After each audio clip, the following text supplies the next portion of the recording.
Israel की police और सेना ने कूड़ा उठाने वाले जिस ट्रक को घेर रखा है वो दुनिया को तो चौंका ही देगा, लेकिन भारत को हिला देगा। क्योंकि इस ट्रक में जो मिला है उसे रोका ना गया तो इजराइल और भारत दोनों को भारी कीमत चुकानी पड़ेगी। देखिए कैसे धीरे धीरे और पूरी सावधानी के साथ इस ट्रक को खोला जा रहा है।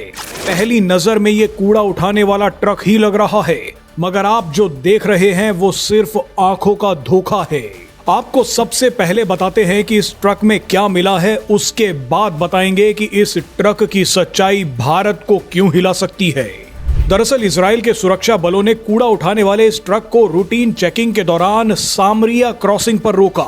सामरिया क्रॉसिंग इजराइल और फिलिस्तीनी क्षेत्रों के बीच एक महत्वपूर्ण सुरक्षा चौकी है जो उत्तरी वेस्ट बैंक क्षेत्र में स्थित है। इस ट्रक की सच्चाई और खतरा जानने के लिए पहले आपको सामरिया क्रॉसिंग और वेस्ट बैंक के बारे में मोटी मोटी जानकारी होनी चाहिए। वेस्ट बैंक गाजा से भी पेचीदा जगह है। यह इलाका 3 हिस्सों में बटा है, एरिया ए, एरिया बी और एरिया सी।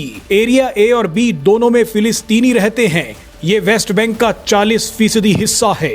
एरिया ए की सुरक्षा पूरी तरह से फिलिस्तीनी अथॉरिटी के हाथ में है, जबकि एरिया बी की निगरानी फिलिस्तीनी और इजरायली अथॉरिटीज मिलकर करती हैं।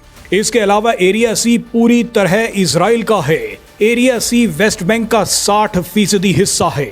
ये बताना इसलिए जरूरी था क्योंकि फिलिस्तीनी बार बार अपने इलाके छोड़कर इजराइल में घुसने की कोशिश करते हैं। ये घुसपैठ ज्यादातर सामरिया क्रॉसिंग से ही होती है।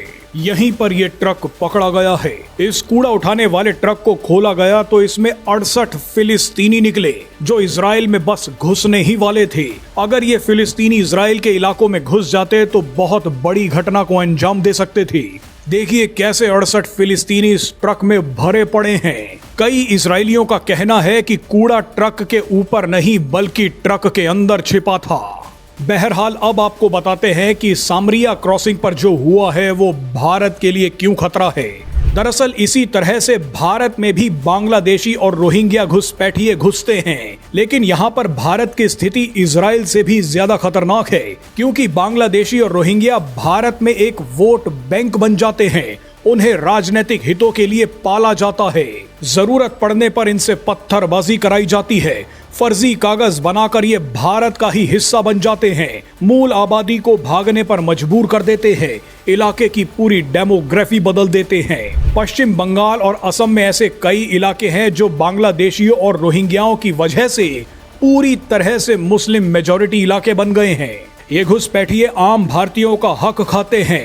जोंक बनकर टैक्स देने वाले भारतीयों का खून चूसते हैं। फिलिस्तीनी घुसपैठियों का सामना करने के लिए पूरा इजराइल एक हो जाता है, लेकिन भारत में ऐसे कई लोग हैं जो बांग्लादेशियों और रोहिंग्याओं को अपने फायदे के लिए इसी देश में पालते हैं।